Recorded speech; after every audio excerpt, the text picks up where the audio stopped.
हमने last part में महादेवी वर्मा का इंट्रोडक्शन पढ़ा था और एक कविता पढ़ी थी हमने, फिर विकल है प्राण मेरे। आज हम कविता पढ़ेंगे मैं नीर भरी दुख की बदली। ये महादेवी वर्मा की इंपॉर्टेंट कविता है। इसमें महादेवी वर्मा ने खुद को, अपने आप को पानी भरे बादल से कंपेयर किया है। पानी से भरे बादल से महादेवी वर्मा ने खुद को कंपेयर किया। तो इसमें रूपक अलंकार है। इसमें कौन सा अलंकार है? रूपक अलंकार है। ठीक है। वो कहती है मैं नीर भरी दुख की बदली, स्पंदन में चिर निस्पंद बसा, क्रंदन में आहत विश्व हसा, नयनों में दीपक से जलते, पलकों में निर्झारणी मचली। स्पंदन होती है हलचल, मूवमेंट होती है। स्पंदन का मतलब होता है मूवमेंट और निस्पंद का मतलब होता है फिक्स, स्थिर। ठीक है, एक जगह रुक जाना। जैसे बादल हिलते डुलते हैं और फिर एक जगह रुक जाते हैं। ठीक है।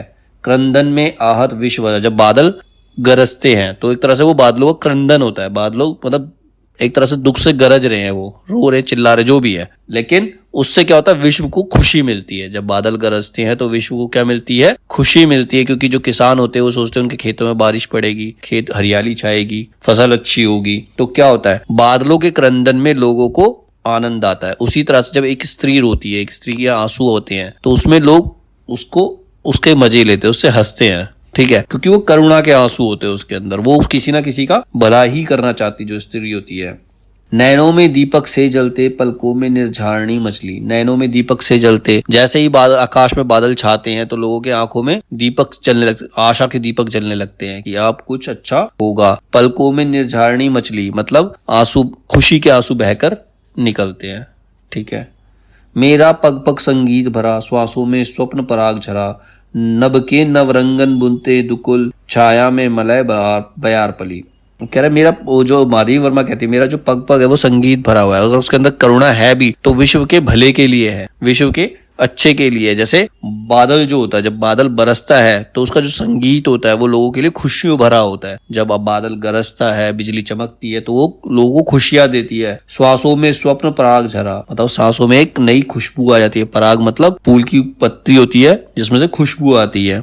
तो स्वप्न पराग झरा। नभ के नवरंग बुनते दुकुल, नभ के नव, जब बारिश होती है, बारिश के बाद क्या होता है? इंद्रधनुष बनता है, अलग अलग कलर दिखाई देते हैं। ऐसा लगता है कोई कपड़ा, रंगीन कपड़ा आकाश के ऊपर चढ़ा दिया गया हो। नभ के नवरंग बुनते दुकल, छाया में मलय बयार परी मतलब जैसे ही धूप से लोग तड़प रहे हैं, गर्मी से बेचैन हुए पड़े हैं, तो जैसे ही बादल आते हैं, क्या होती है? हवाएं, ठंडी हवा चलने लगती है, लोगों को गर्मी से राहत मिलती है। ठीक है।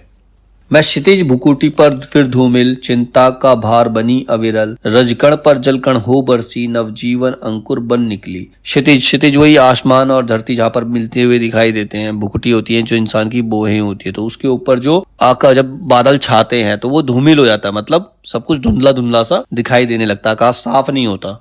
ठीक है। चिंता का भार बनी अवरल, ऐसा लगता है कि आकाश के ऊपर किसी ने बहुत बड़ा बोझ रख दिया हो। जो जैसे बादल गिरते हैं ना, ऐसा लगता है बहुत बड़ा बोझ। जैसे इंसान को अगर चिंता होती है तो सर पे बहुत बड़ा बोझ फील होता है, तो वैसे ही जब बादल आते हैं तो आकाश में उसको बोझ की तरह माना गया है। ठीक है। वो उसकी क्षितिज को क्या करती है? धूमिल कर देती है, उसको धुंधला कर देती है, क्लियर नहीं होता। रजकण पर जलकण हो बरसी, फिर क्या होता है? जो धूल है, धूल के कण, मिड धरती जो है उसके जो धूल के कण है, जब उसके जलकण बरसते हैं, बारिश जब पड़ती है उसके ऊपर, फिर नवजीवन अंकुर बन निकली। तो जमीन में से क्या होते हैं? नए नए अंकुर फूटते हैं, नए नए पौधे निकलते हैं। तो नए जीवन का आगमन होता है। जब बारिश जो जमीन पर पड़ती है तो उससे क्या होता है? नए जीवन का आगमन होता है, नई हलचल सी आती है उसके अंदर।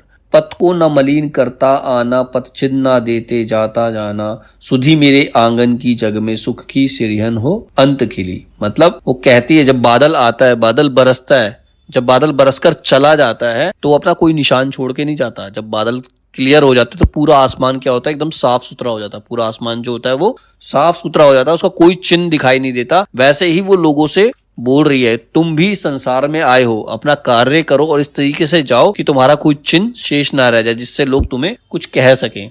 तो महादेवी वर्मा कहती है मेरे आने से मैं अपने पद को मलिन करके नहीं जाना चाहती, अपने पद को गंदा करके नहीं जाना चाहती। वो ये चाहती है सुधी मेरे आंगन की जग में सुख की सिरहनो अंत खिली। मेरे आने की सुधी, जब किसी को मेरे आने की जानकारी मिले तो वो सुख से सिहरे, मतलब उनके जो खुशी वाले रोंगटे हैं वो खड़े हो जाएं। ठीक है। खुशी से उनका रोम खिल जाए मेरे आने की न्यूज से। जैसे बादल के आने की खबर से सब लोग खुश हो जाते हैं, गर्मी से राहत मिलेगी, फसलों को अच्छा हो लगेगा। तो मतलब वो कहती ऐसे इंसान को कार्य करने चाहिए कि उनके आने से लोगों को खुशी मिले, ना कि दुख मिले। ठीक है। विस्तृत नभ का कोई कोना, मेरा ना कभी अपना होना, परिचय इतना इतिहास यही, उमड़ी कल थी मिट आज चली। तो कह रही है इतना बड़ा आसमान है, उसमें बादल आते हैं, बरसते हैं और चले जाते हैं, वहां पर रहते नहीं है बादल।